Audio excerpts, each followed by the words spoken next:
C'était fin 2019, en hiver. J'avais un pote qui avait déjà pris des champis et j'avais assisté à son trip. Et tout s'était super bien passé. Donc j'ai décidé d'essayer en même temps que mon meilleur pote. On avait des amis qui faisaient pousser des champignons avec des box qu'ils achètent sur internet. On arrive chez eux et on mange nos kebabs. Il faut savoir qu'il faut jamais manger un gros truc avant de prendre nos champignons. Parce que ça démonte le ventre.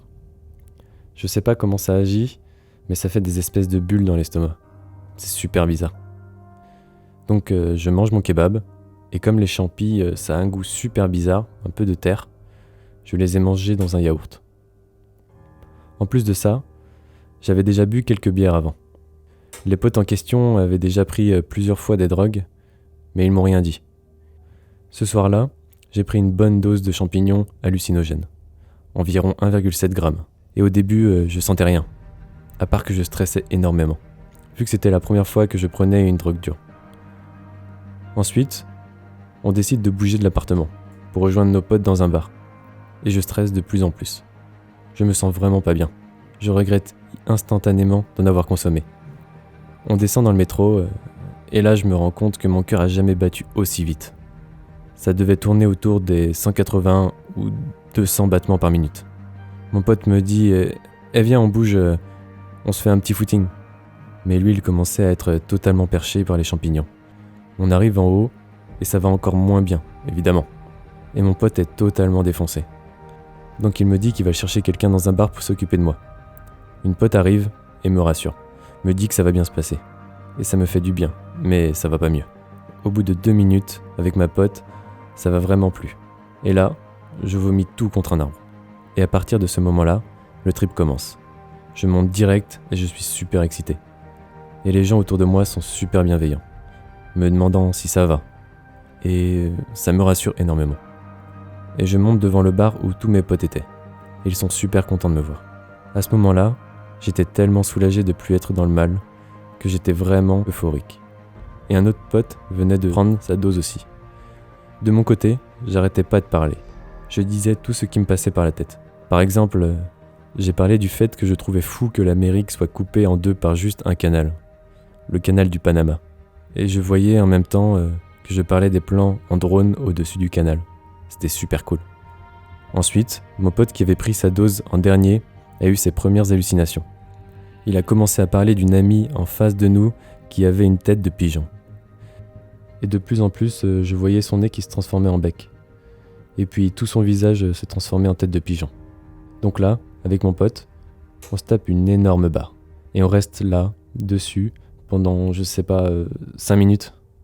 J'étais tellement focalisé sur sa tête que je remarquais rien autour. Et quand j'ai tourné la tête, je voyais tout le monde avec la même tête de pigeon. C'était incroyable. Ce qu'il faut savoir, c'est qu'avec cette substance, c'est impossible de se concentrer sur quoi que ce soit. J'étais comme un bébé qui se laissait distraire partout. Tout me paraissait hyper fascinant. Les gens me paraissaient hyper intéressants aussi. Mais du coup, vu que je pouvais pas du tout me concentrer, je pouvais parler que quelques secondes avec eux. Je tenais pas en place. En plus de ça, je voulais vraiment dire tout ce qui me passait par la tête. Mon cerveau marchait à 1000 à l'heure. Après quelques minutes de fascination, au milieu de tout le monde, on a décidé d'aller marcher avec mon pote aussi défoncé.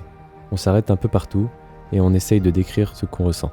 On arrive à un moment, sur une place pavée, il devait être même pas 1 heure, et on parle de la sensation qu'on a quand on marche sur des pavés, et du fait que nos pieds s'adaptent tout seuls à l'irrégularité du sol. Ça nous rendait fous. Et là, on regarde le sol, et on voit qu'il brille et qu'il y a des espèces de paillettes. Gros choc. Énorme hallucination.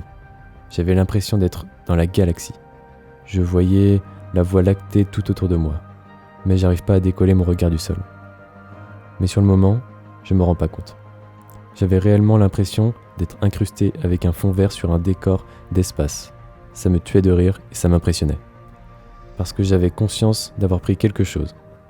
Par contre, je vous mens pas que vu de l'extérieur, ça devait faire de la peine à voir. Au bout de 20 minutes, un ami nous a retrouvés en train de parler assis au milieu de la rue, les yeux rivés vers le sol. On a discuté avec lui pendant 2 minutes, mais je pensais à trop de choses en même temps.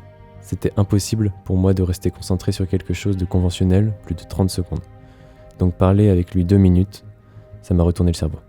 On l'a rassuré en disant qu'on était parfaitement conscient. Hyper dangereux pour nous évidemment. Mais le pote en question était bourré, donc excusable. Enfin presque.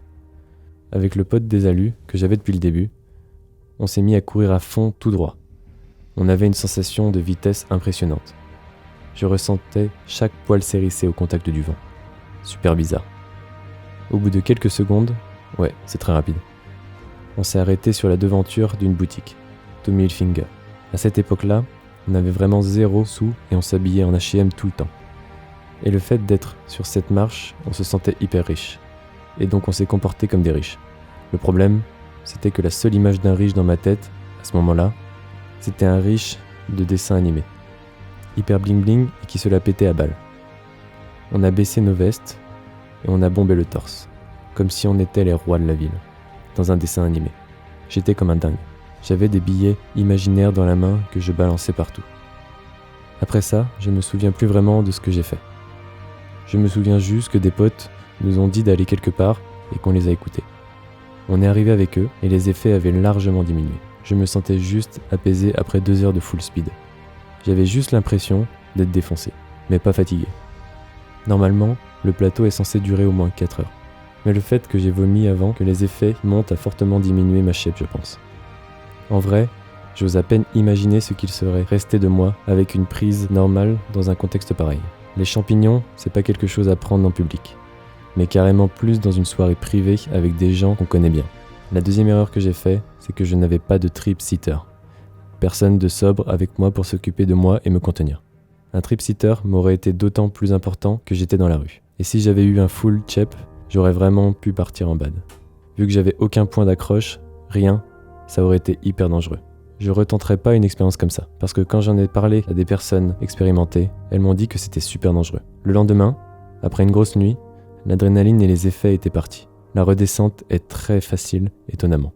J'étais très apaisé, j'avais l'impression de ne plus avoir de problème. J'avais juste l'angoisse d'avoir pris des substances la veille.